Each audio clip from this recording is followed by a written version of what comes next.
Hi folks, we are in MONOR.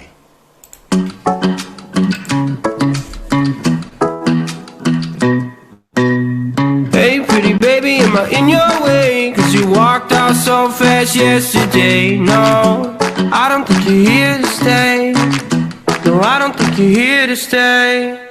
So tell me what you want, tell me how you want it. Tell me all the reasons that you're running away. I don't think you're here to stay. No, I don't think you're here to stay. No, no, no. I just wanna be with you. I just wanna be. Welcome, dear travelers of the Journeyverse. Today we are very lucky because we have this wonderful woman with us, Cynthia Sue LARSON. Hello. Hola. Hola, hola. Sergio? Yes, hello folks, I am Sergio MONOR, I am the writer of this book. If you want, you are interested get this book, you can get it in this page in www.monor.org. But today we have a very nice, very beautiful hangout with Cynthia. Then we start with Cynthia. Rosana? Yes, so let's introduce Cynthia a little bit. Cynthia, is a researcher, she's a very best-selling author, she's a life coach, she's millions of things, Cynthia.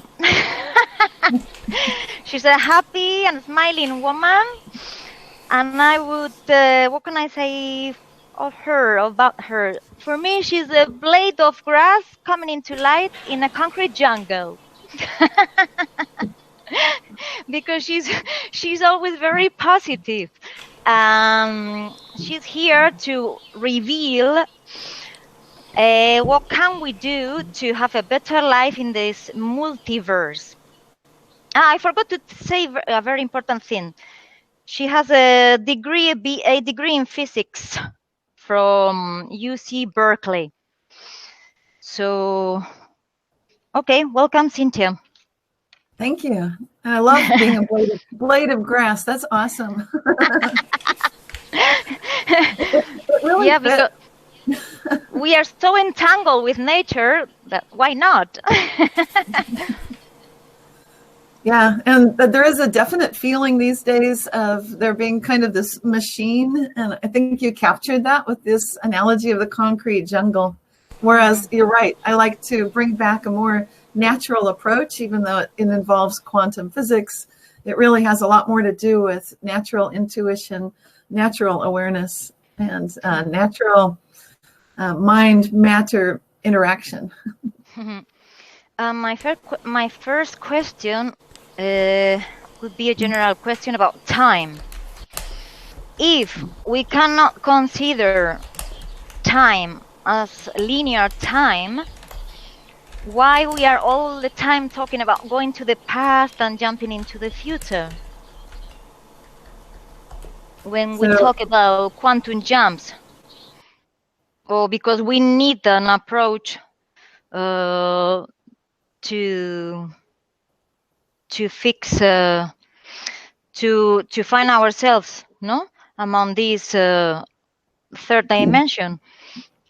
I like that question because there definitely are two ways of that most of us experience time. One is very dreamlike, where you can be in a dream and you don't necessarily know that there's a linear time. It might be, but you might be dreaming that it turns out about your future. It could have a daydream that feels very real. Later you experience it was deja vu. So in that daydream realm of all possibility and dreams too, then we're outside of linear time. And to me, this is very important to differentiate between these two ways of thinking and feeling. One is in the realm of possibility, like a dream, and the other is what we would take for granted. Like we're in a big hurry, we have to get things done because there's a linear time frame, and there we do have future and past, and very different ways of thinking. But they're both important, and we can see analogies within quantum physics to both ways of looking at time as well. But when you talk to people, everybody says the same, that we have the feeling that the time is accelerating more and more. Could it be true, or is just our feelings because we are more busy than we used to be in the past? Because our world is so full of technology and we have so many things to do. We think we have so many things to do. So Right. Well, this is a great place. I think a lot of people do historically, as they get older, notice time speeds up. But you're talking about something a little different. But I want to talk about that because there are two groups of individuals. It has to do when our brain is growing as infants and also as teenagers. Those equivalent times are when time goes the slowest and the brain is changing the most and we're learning the most. So one way to slow time back down is to keep learning things. And as you're learning things, then and as you're truly engaged, not just busy doing busy work, but truly engaged with something you care about learning, you can slow time back down again. But that's not what you're talking about. I just think it's really important for people to be thinking about that, because I think what you're getting at, if I'm correct, is that overall people do feel like things are speeding up and accelerating, like time is going a lot faster. It's not just that we're getting older, but really is going faster. And I think that there is a relationship with the way we fill our days. If you fill your days with meaningful activities, you'll feel like your day was full and it won't feel quite so rushed. But we need to make an active choice to do that instead of mindlessly doing things. So we need to bring more meditative awareness into our daily lives. But I think you're right. I think there is an overall feeling of speeding up happening. That's for sure. yeah, because when you talk to people, they tell you, I'm doing the same things as I used to do last year, and I can't arrive. It's like, yeah, you are following something that you can never reach. But as you said, maybe it's a lesson to learn for ourselves, to learn to relax. And to make a difference between which is really vital which is not so vital, that because we have this sense of responsibility that I have to do this and that, but we don't really have to. It's just that it's a reality that we imposed on us, I think. Exactly. And I think that's an important distinction, to be aware of what you are living for, what really matters the most, and stay on track with that. Because people get distracted with the cell phones, all these little technology things. And I think a lot of time we lose a lot of time in those devices without noticing that we did. Yes. You brought up the subject of déjà vu. That was one of my questions. Now that we know more about quantum jumps, can we say that déjà vu is really a quantum jump? Or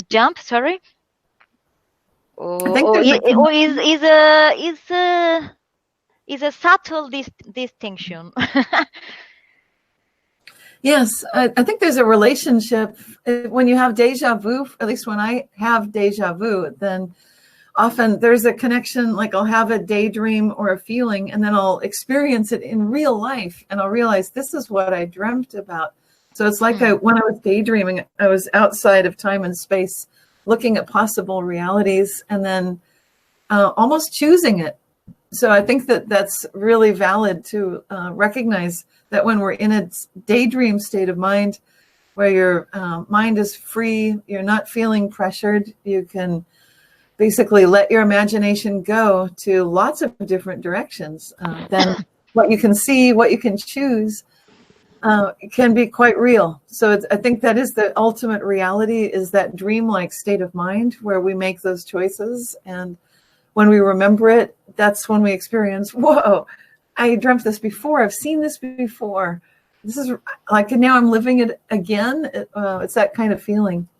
Sometimes with a quantum jump, you can literally experience something more than once. So that's also kind of bizarre. I've had events repeat where something has happened and then it happens again.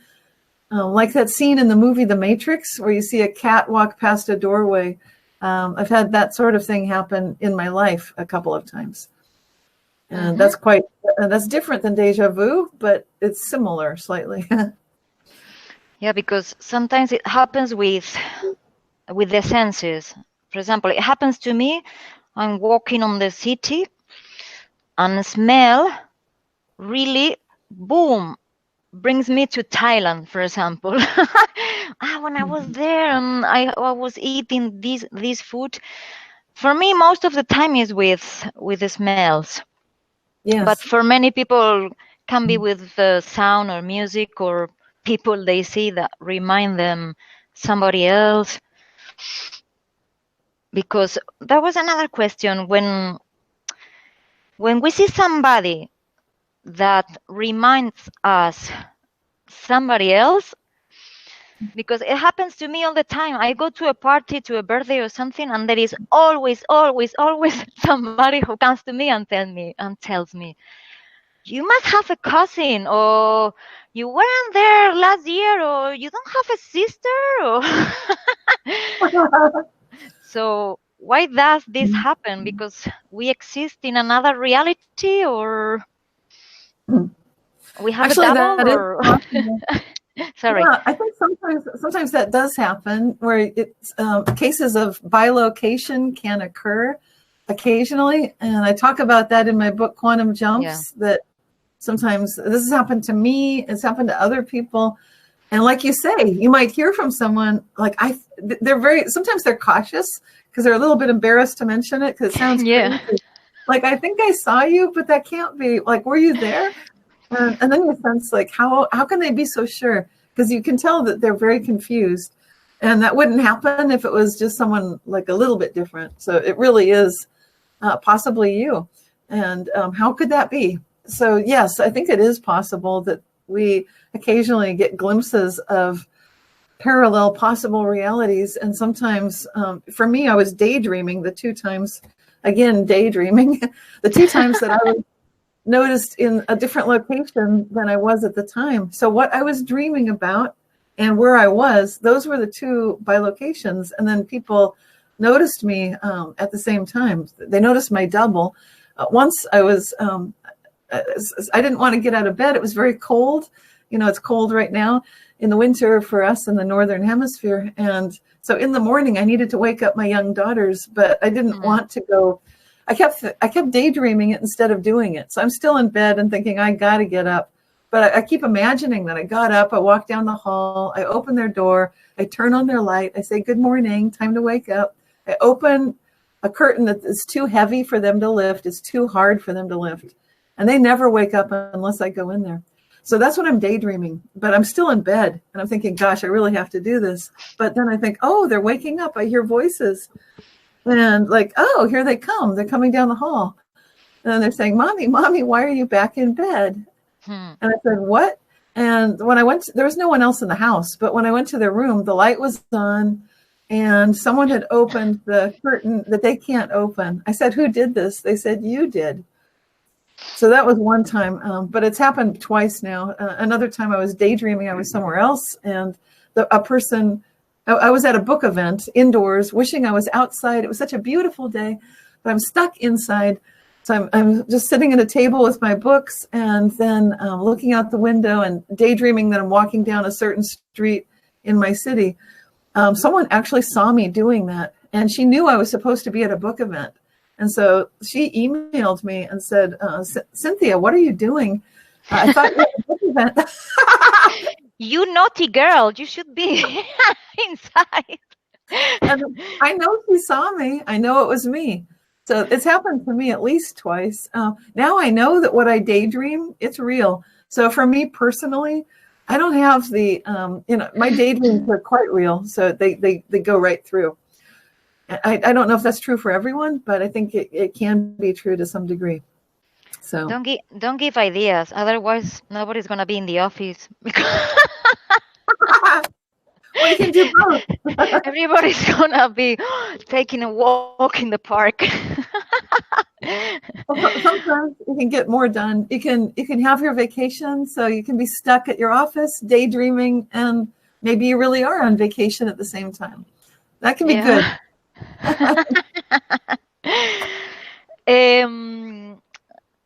Tell us about first, another thing. Why this kind of information has been hidden to us for so long? Because I think it has been on purpose. Or you don't think so? Oh, I think it's one of those things that everyone is doing these quantum jumps. So what a quantum jump that I'm describing is just an instantaneous change in reality. Usually the ones we experience are so small that it's almost like nothing happened. We call it a synchronicity. We call it a coincidence. Maybe if you're religious or spiritual, you say it's a miracle, and that's good. These are good. I think miracles are real. So it's this range of everything from something so small it almost doesn't matter to something so big that it is like a miracle. Like cancer is gone, the bones are not broken. These kinds of things are quite remarkable, quite huge. And then the small things are very small. But everything in between happens as well. And I think we're all capable of it to the degree that we allow it to happen. So I think sometimes we block it by saying, that's impossible, that can't happen. Or maybe we're afraid of it. And I'm suggesting that you don't need to be afraid of it. And you can have an instantaneous change where something appears, disappears, transports, transforms. These shifts in reality can happen. They do happen. And we lose our socks, we lose our keys, we don't know where they went.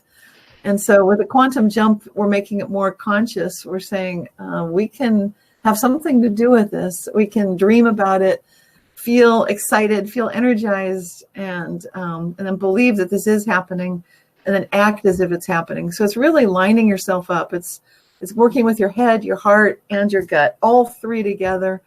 And then you can absolutely walk into a different reality where you have better health, true love, better money, anything that you really genuinely want, love, and need is yours. So has it been hidden from us? Maybe so. I think maybe it has been hidden from us because if you look at the power structures in our world, I think often they don't want people automatically to know they can have everything that they want, love, and need. Instead, we have marketing where we're told you want this, and they tell us what we're supposed to want, but we don't necessarily love it, and maybe we need it, maybe not. But we then become broken. We are out of alignment, and this problem then becomes.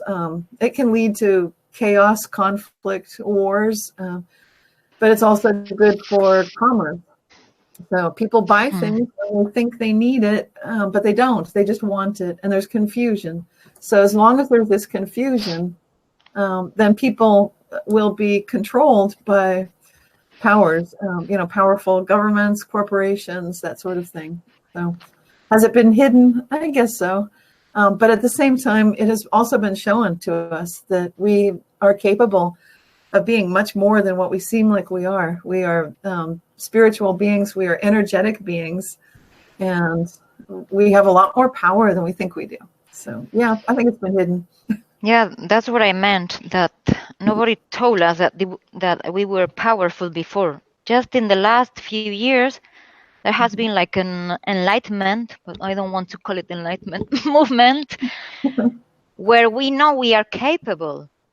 But before, we thought we belonged to a low caste, like an Indian would say, and those kind of things or information belonged to religions or for rich people. Or I said it was hidden because, for example, I was listening to some CDs from a North American guy called Kevin Trudeau. I think he belonged to the Illuminati, and he was so fed up that he spread all the information. And he ended up in jail, I think. Well, that's what they say. You never know the truth. And he said all these kind of things that we know now. And that's one of the reasons I like your book that I recommend, Quantum Jumps, because you present quantum physics in a concise and in a clear way. Because we always hear about quantum, and we think it's something that it's floating in the air, but we don't know a lot about it. And people are really confused. They are talking about quantum, but at the end, you realize that it is much simpler than everybody thinks. And Yes. then when you are relaxed and you don't get influenced by anything outside you but your inner peace, you realize that you have been quantum jumping all of your life. I think. And you don't have to look for, because I feel people are really anguished looking for information. How can I quantum jump? But you don't have to search. You just have to let it go and feel it. That's what I realized the last 2 years. The more you are looking for something, the farther it goes. So just relax and be sure it will come. And the best part is that it's a surprise. You don't know when, but it's like it's like a Christmas tree. You know something is there, but you don't know what. But you are sure Christmas Day is gonna come. That's right. I love that. That's really good. Yeah. And it's very natural too. It's a completely natural process. So I think that's been, I think there's been a fear in some places where governments or corporations are hoping to keep their sales up, and they're afraid that if people don't want their products and don't think they need them, that there will be, a huge uprising, or, it will change everything. So that's true. So I think going back to that, there's been a lot of repression about the information. Probably it has been known for a long time, but thankfully now you're right. The information is getting out there. And when you relax, those two ways of looking at time, one is you're rushing and very much on autopilot, very much with blinders. So you don't see anything except what you're looking at.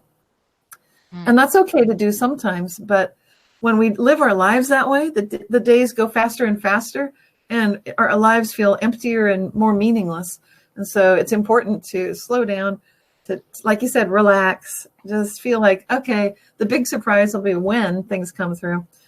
And that has to do with naturally letting yourself just relax into knowing, like, okay, what I want is what I love, is what I need. And then you get to know yourself. And that's the most important thing, because when you're relaxed and what you want is what you need, it is what you love, then you're living an awesome life in every respect. And that's where it's a very natural process. Yeah, because we are living in an awesome world, even they don't want us to believe it. Yes. Could you please demystify meditation and to recall us how important it is? Because many people don't want to meditate because they say, no, that's a new age thing. I want to stay like this, like you say, in a lotus position. But it is much simpler than that.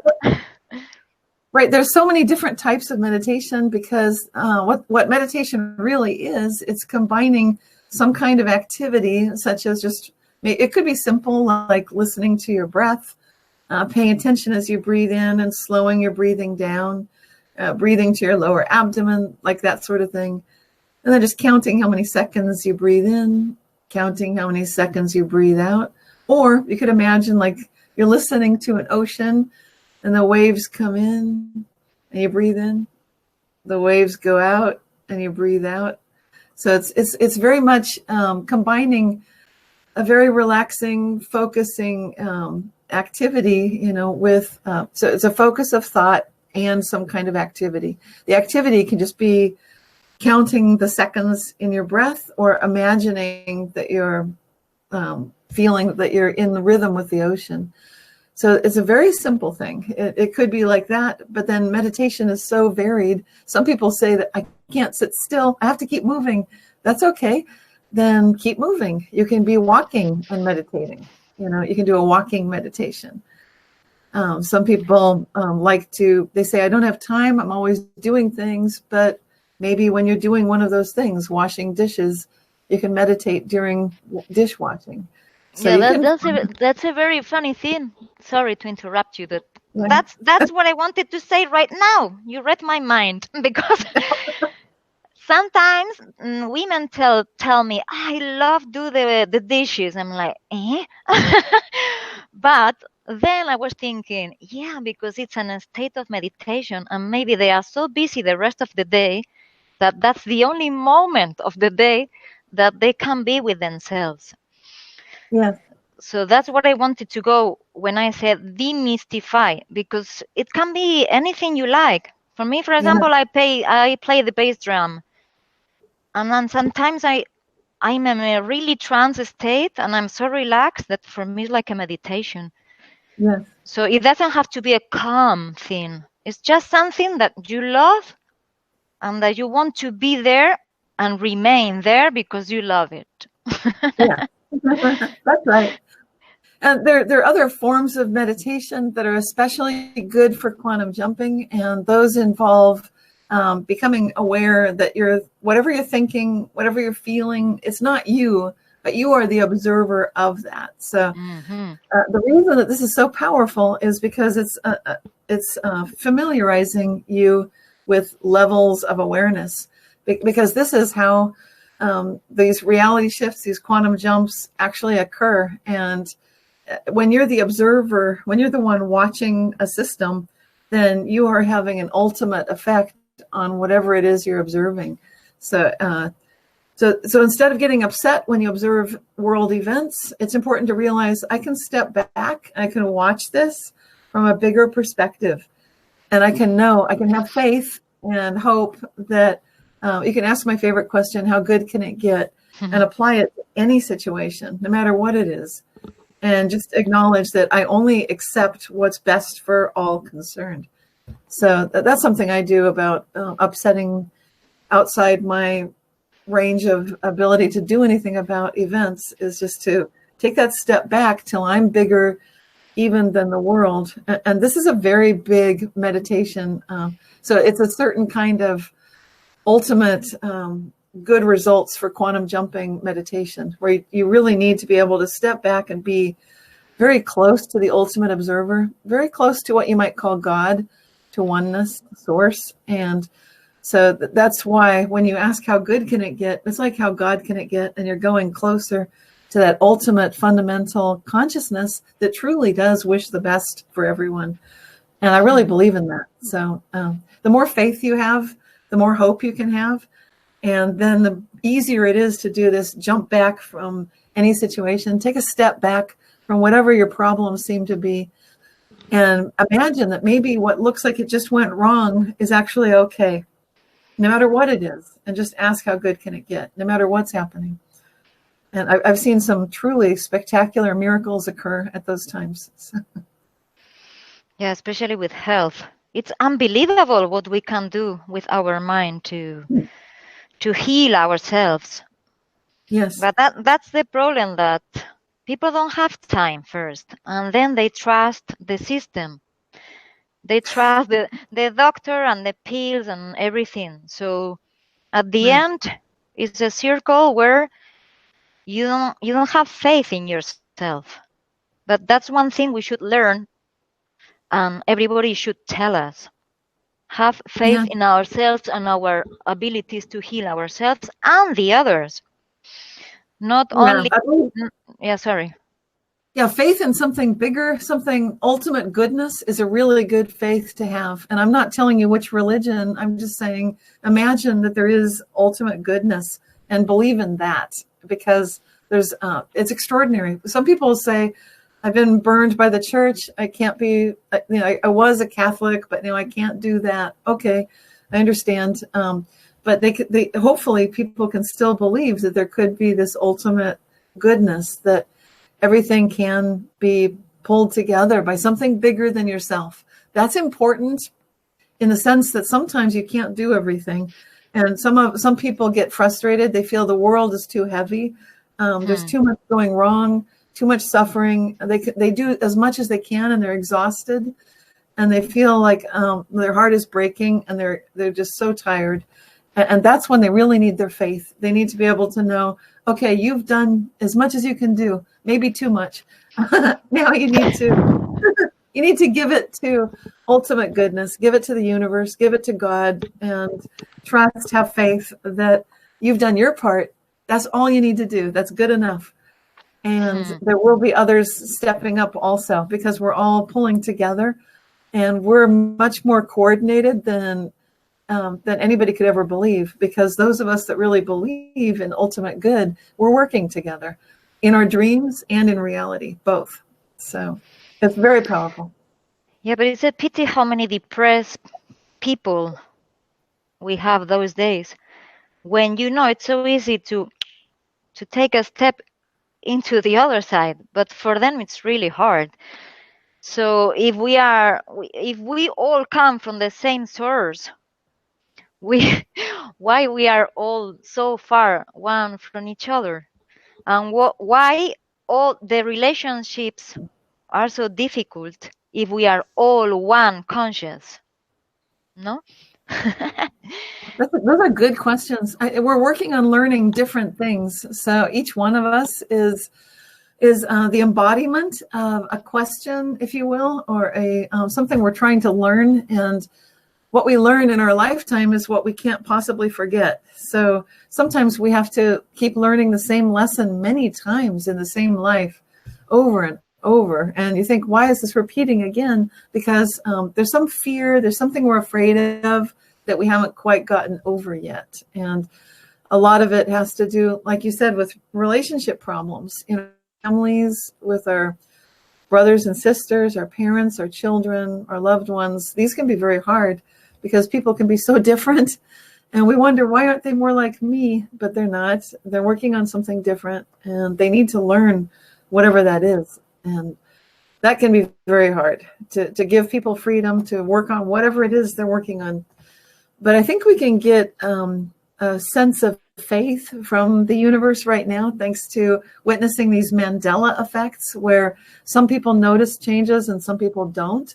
And this is it shows me that we're actually experiencing different realities. And it's not one right reality and one wrong one, or I have to get back to the right timeline. I hear these things, but I don't believe in that. I believe what's really happening is each of us is getting the reality that we need in order to work on what we ourselves are overcoming in terms of our fears. So, and we're also in a collective reality too. So lots of people notice with the Mandela effect that Nelson Mandela died in prison. That's what some people remember. The official history right now, he did not. So that's where the term Mandela effect came from. It's very popular right now in America. Everybody, all the young people who are 25 years old, 20 and under, they all know what this is. They know what it is. They've experienced it. People over 25 years old don't necessarily know about it. Maybe they do, but maybe not.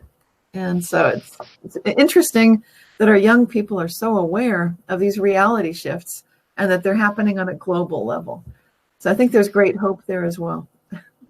Yeah, but I think they are going on two contrasting levels. One, people who are really aware of this new reality, and the others who are really thinking down, like, nah, I don't want to know anything about that. I just want to be a sheep in society. So it should be great that we find the balance, no?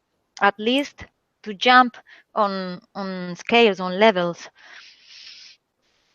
Well, I think you can reach a tipping point too. And when you get enough people experiencing it, then other people, they hear about it, even though they don't want to hear about it. And then when it happens, and then they realize, wow, this is real. This just happened to me. I can't believe it. And the people that were telling them about it said, yeah, we told you. And they're like, no, but I thought you were crazy. I thought you were just misremembering things. This really happened to me. And they'll say, yes, it happened to us too. So it does hit people at certain times. And some reporters that are studying the phenomenon are extremely surprised to find it's happening to them. They thought they were researching crazy people with tinfoil hats and confused memories. And then when it starts happening to them, like the reporter goes home and a photograph on the wall of his father after World War II or something. Now it's a completely different photograph. Then the reporters can't dismiss that. He said, okay, that picture, Wow. like that's freaky. Mm-hmm.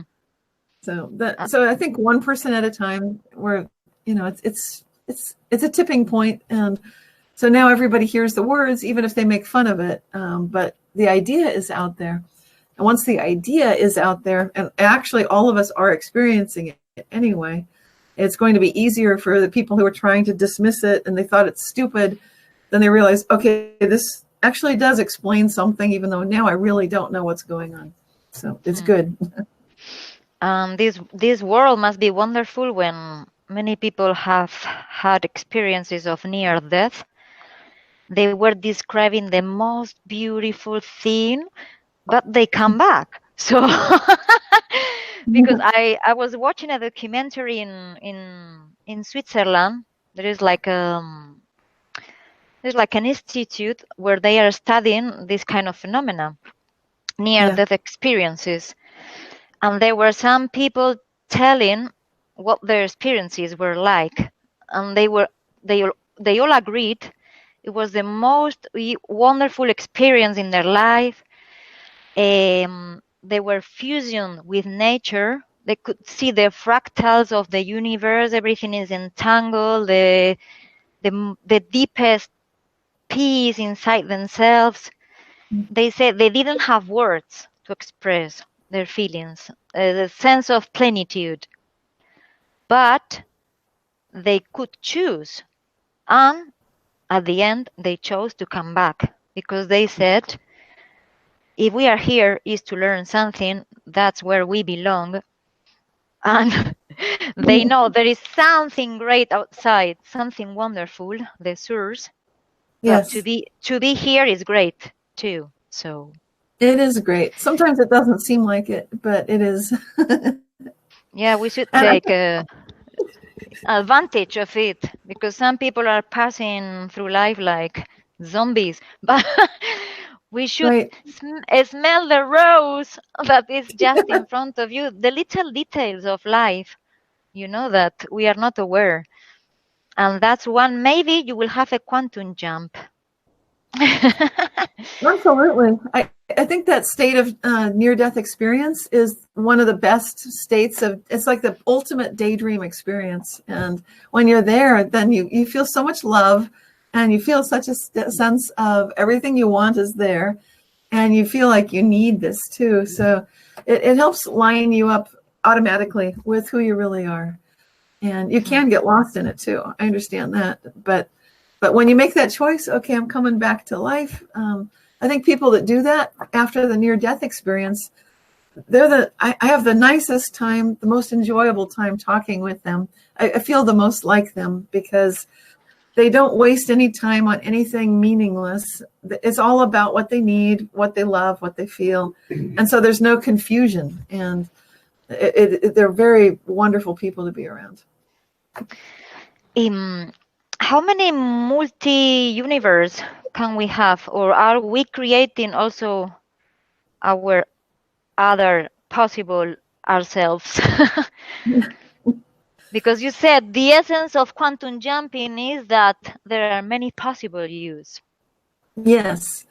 So this is an idea that comes from quantum physics, where there's, if people, maybe I should talk about this simple experiment, the double slit experiment, because it helps explain some key ideas from quantum physics. So quantum is just something indivisible. So you get a quantum particle and you can't make it any smaller. It is what it is.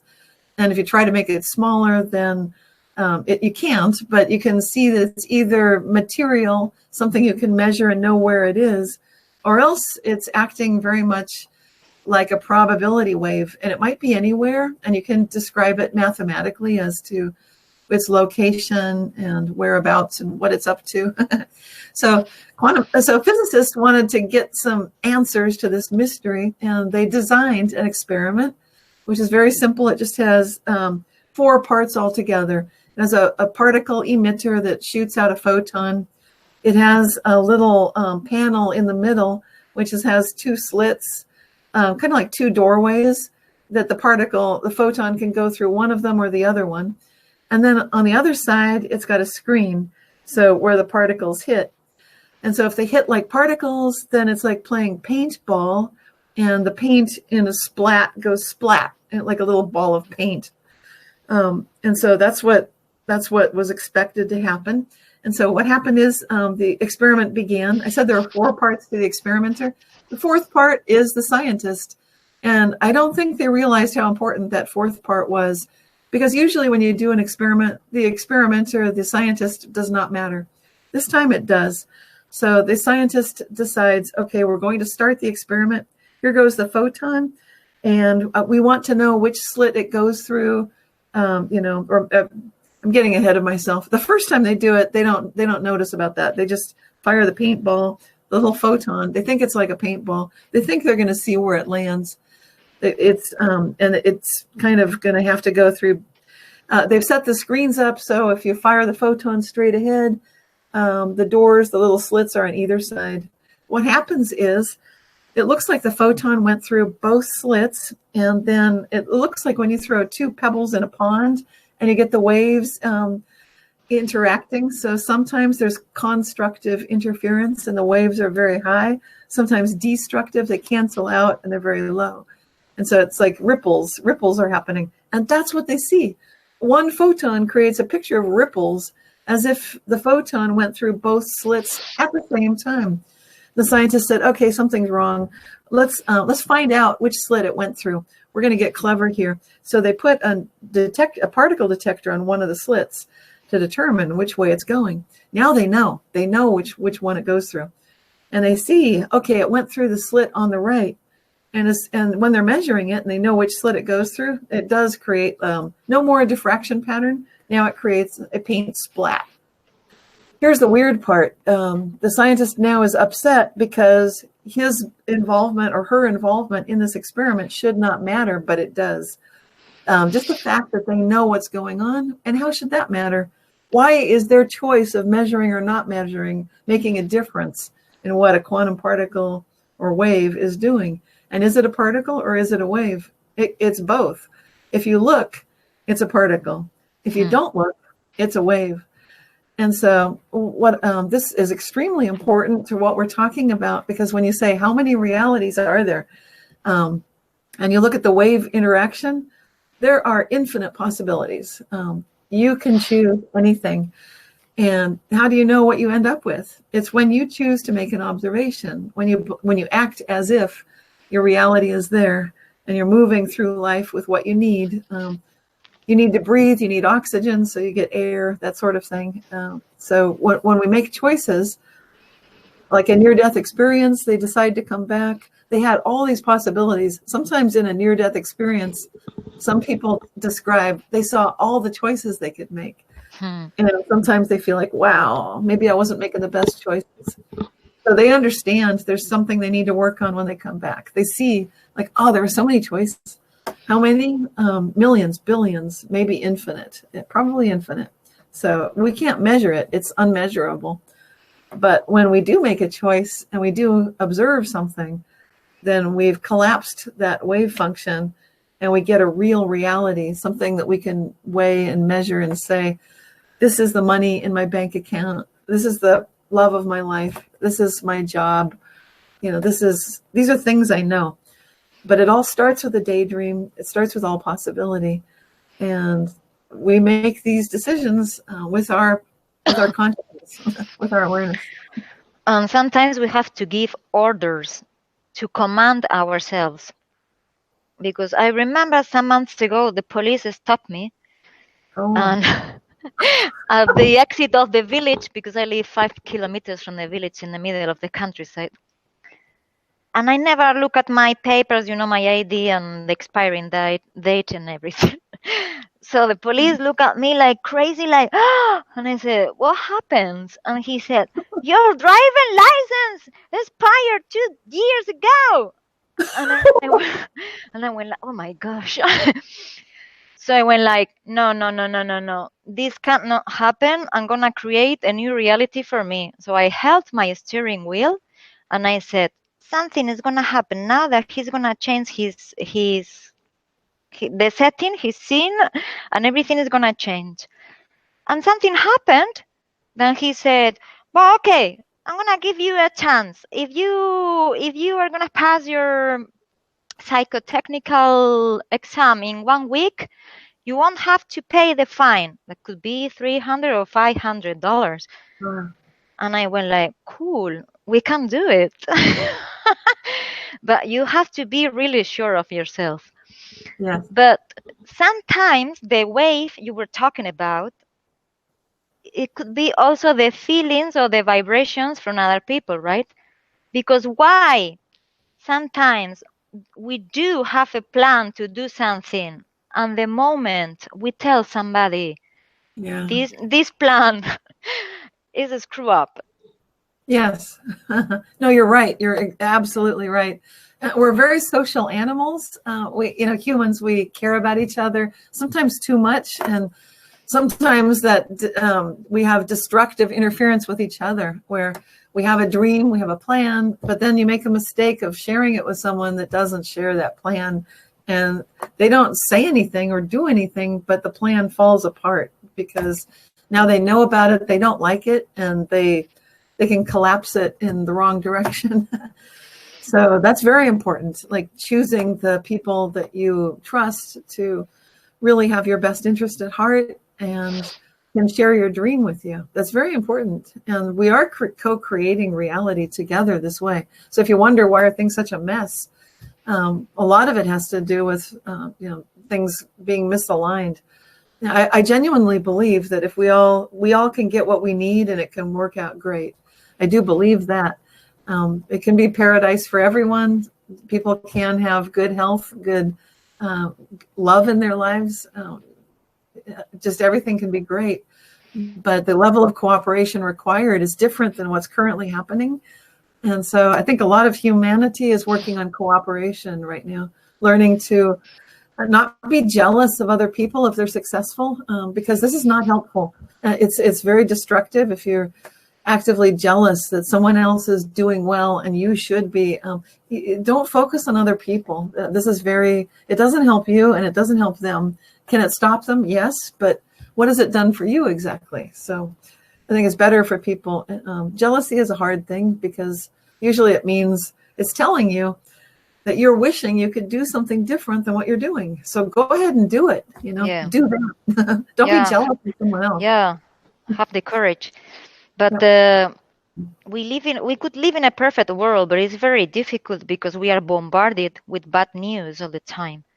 For example, as Sergio said, I don't know what time news are in the USA because I was there many, many years ago, but here they are at lunch time.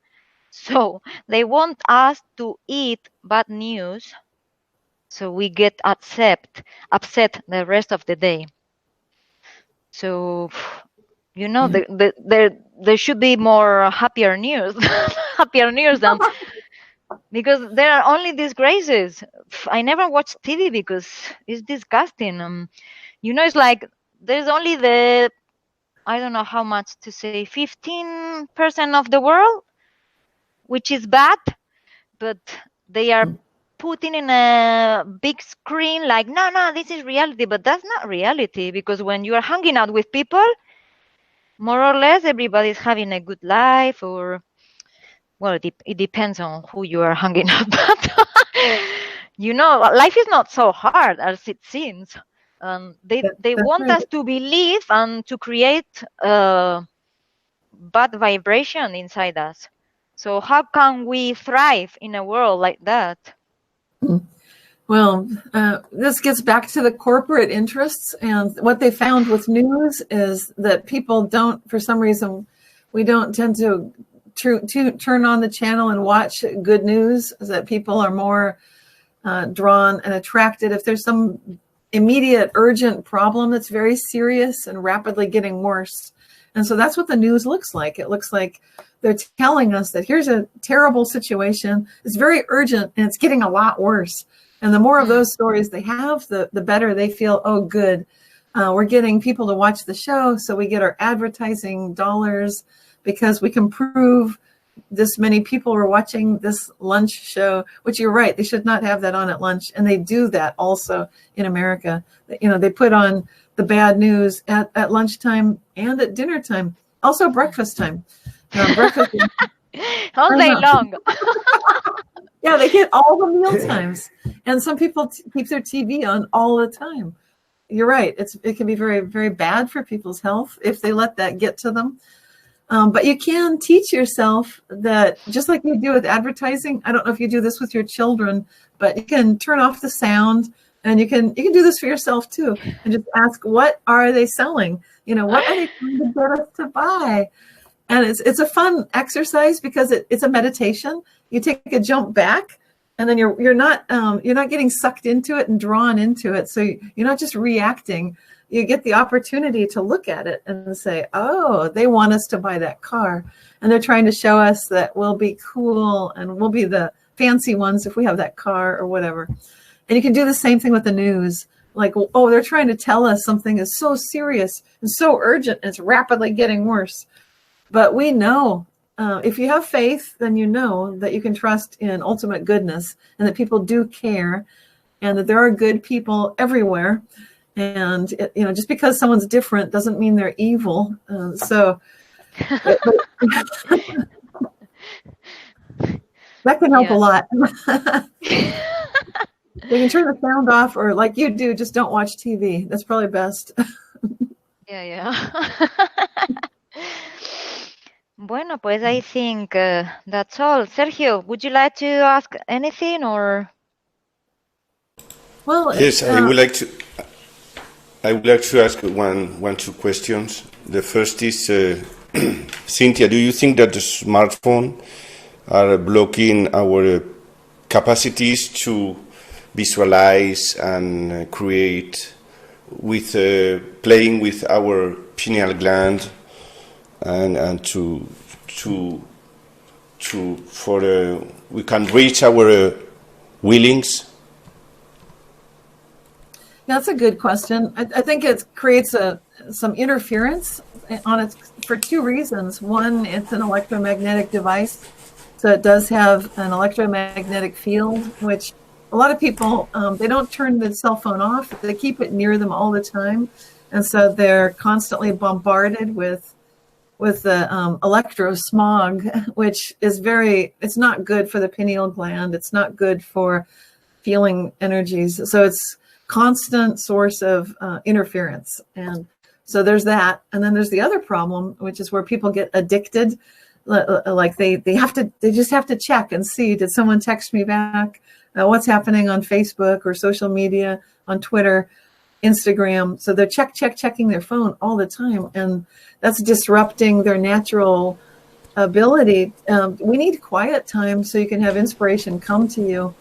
And if you keep interrupting the inspiration, like, oh, it's been 2 seconds, I have to check Instagram, then that's not good either. So those are the two problems with the smartphones. I don't use a smartphone because I need to keep my ability to know what's really happening in reality. And I get that.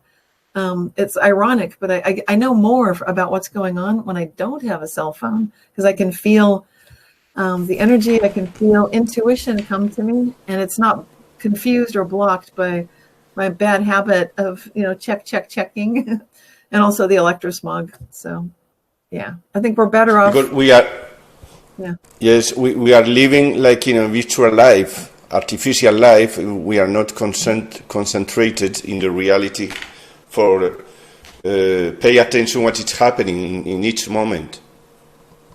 Yes. And the other question that I wanted to ask you is, when we want a result, we have an intention, and we want a result, and you pay attention of the signals, what happen around you, because sometimes the signals talk to us, and they tell to us in which way, in which path we are in each moment. How do you think about? I completely agree with that, especially when we.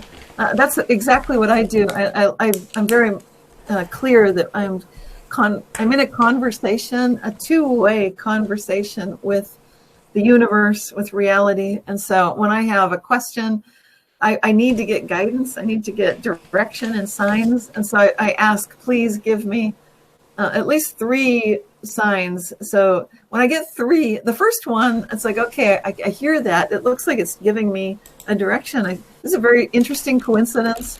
I'm thinking something, then it happens. It's telling me something. But when I get 2 of them, like I listen to a song on the radio, it's saying the same thing. I just turned the radio on and there it was. So I turned the radio off like, wow, okay, that's 2. And I get a 3rd one. Maybe I walk in a room and someone says exactly the same thing, but they're talking to someone else. And I think, okay, that's 3. That's for me. I like confirmation that way. You can even do that. But absolutely, you can get guidance from that experience. And especially if your intuition is good, you don't need 3. You can just get 1 and you can realize, wow, it's telling me either, yes, do this, even though it makes no sense, or don't do that, even though I thought I was doing that. Or, you can get very precise direction and intuitive guidance that way. Yeah. One question more I wanted to ask you is, usually I do meditation. I usually on bed, walking, on the sofa, but sometimes without doing meditation, with a quick act of intention, I could to get a result, but very quick.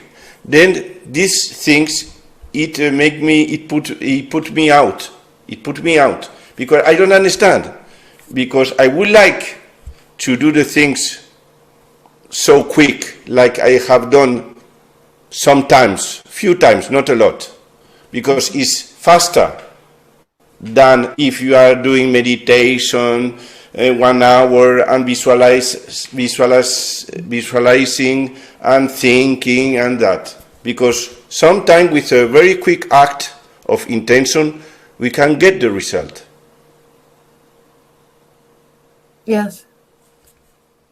So you have a question about why is it sometimes slow and sometimes fast? Or? Yes. What is the difference?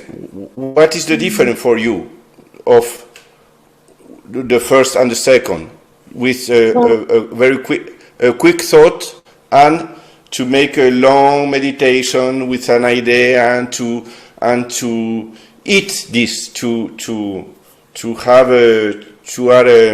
flowing with this idea, and one time and another time. Right. Well, there can be different reasons, but the main thing I notice between the difference of something happening fast or slow, and why can't we always get fast? I think that's your question. What I notice is this: if I can't get something instantly that I thought I needed, then I usually was wrong that I needed it right then. But every time I need something right then, I do get it right then. But sometimes I think I need it and I don't need it, and then I'm supposed to be working on opening my heart more, because that's usually something, to be more vulnerable, more open, more compassionate, more, just more loving. So I realize, I'm supposed to do some of this. I get it. I need to feel more present in my life, And so I take that opportunity, like, I need to really feel it. I can't race through it and rush it. So could we say the universe will provide when it wants, when it desires, when the universe thinks that's the best time for you? Cynthia?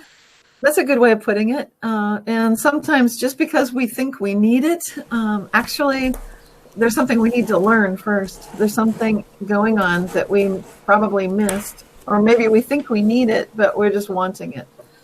But yes, you can trust the universe. Absolutely. Maybe And maybe what Sergio wanted to ask also, because we were talking about that, is that sometimes, well, he was talking about the vacuum power also.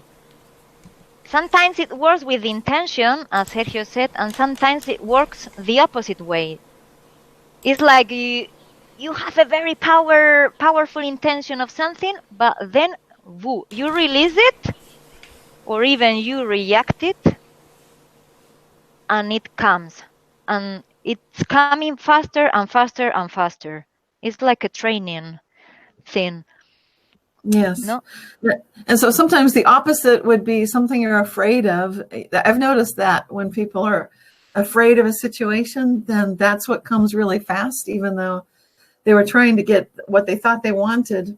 So if you've got fear, you need to do some meditation, some clearing work, prayer, whatever it takes to get to relax and let go of that fear. Because if you have a lot of fear, then there's a high chance that you'll be getting exactly what you're most afraid of, and that's not good. We don't want that.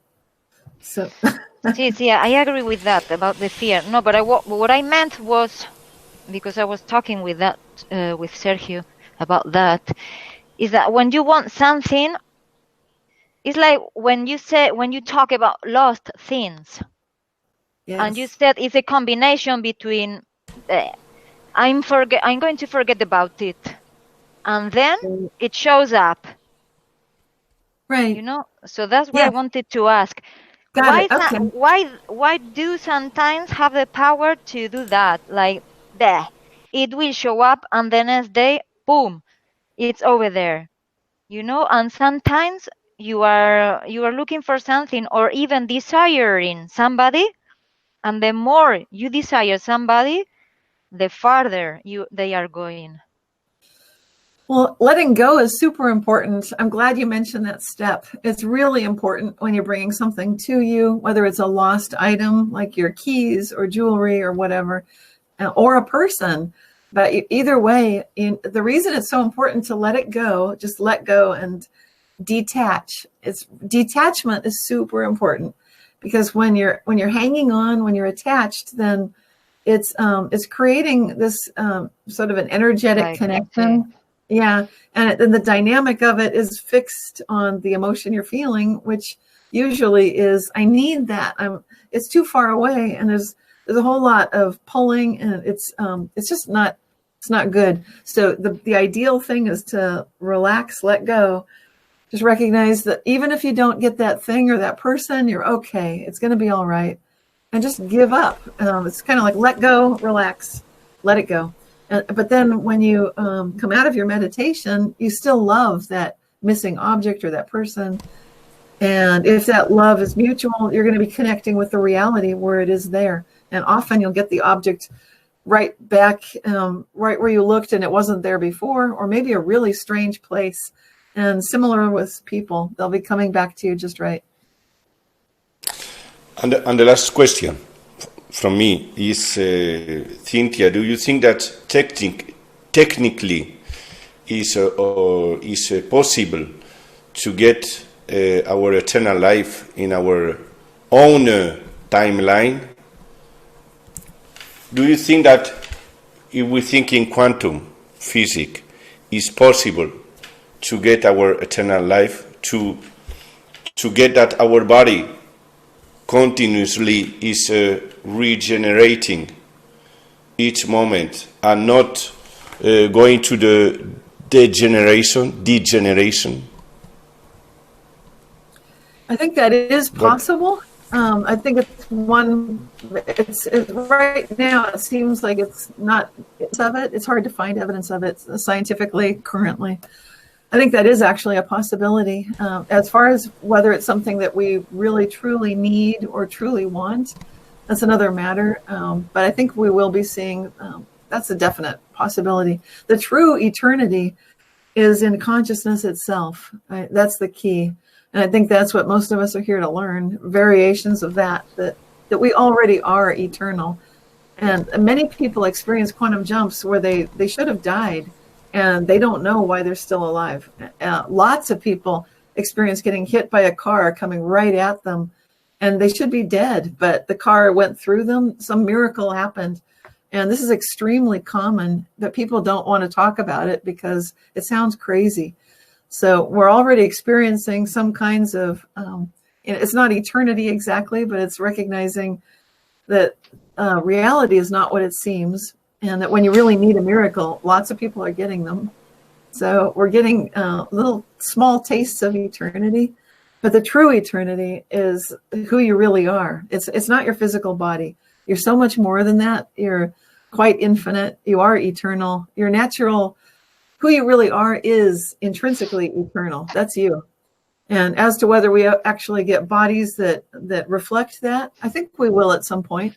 I don't know if as a species, as a culture, we're ready for it. I don't know if we have to have that aligned as well. What we want, what we love, what we need. When that matches as a culture, we'll have it. It's possible because who we really are already is eternal. Vale. Sí, Sergio. For me, it's okay. Vale, for me, just one last and short question. No, because I have so many questions. Sometimes when we are really close to die and we have the feeling that, for example, a presence or something or somebody grabbed us, could it be possible that it is not somebody outside us or, relative or your guide?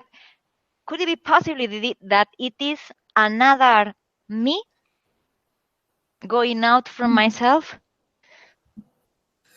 I suppose so, because you're much bigger than you realize. And so your full spirit self is quite large. And so it could be some aspect of yourself as well. But it's hard to know. Each case is different. And some people really believe, like you hear children say, I was falling out of a very tall building. I was in the air, and then my grandpa caught me. And people are amazed because they see they could see him falling, and he slowed down. And it's like somebody did catch him, and the little boy wouldn't lie. But Grandpa's dead. So how did that happen? Well, little boy said, "Well, Grandpa's an angel now." I guess so. So people do have experiences like that, like what you're talking about. They're very real. There are witnesses. So I don't know the answer. I don't know. No, I'm talking by myself also, because when I was small, I used to live near to the railway station, and we used to cross the railway all the time because we were used to. But one day I was going to cross. I look at that, no train. I look at that, no train. And when I was going to cross, it was like somebody grabbed me from behind. And all my life, I thought it was my grandfather who was dead. I don't know why I had that feeling. But the last time I was thinking that it could be my own self, which is quicker in another reality and came out from me just to save me. Because we are always counting on another person, on another presence, on another wherever. But we are so powerful that it could be ourselves. That's a good meditation I recommend, is get in touch with your best possible future self. Let yourself be guided by your best possible future self. And the more you do that consciously, I would expect you'll start getting that kind of guidance, not just when you're about to have an accident or step in front of something dangerous, but also for good things as well. So that's I think it's possible, but I don't know. It's so wonderful that everything is possible. Bueno, pues we are going to bid you farewell. For now, this time we'll be back, I hope. Yeah, maybe we can do another show talking about the aura, because just remind you that Cynthia has got a lot of books.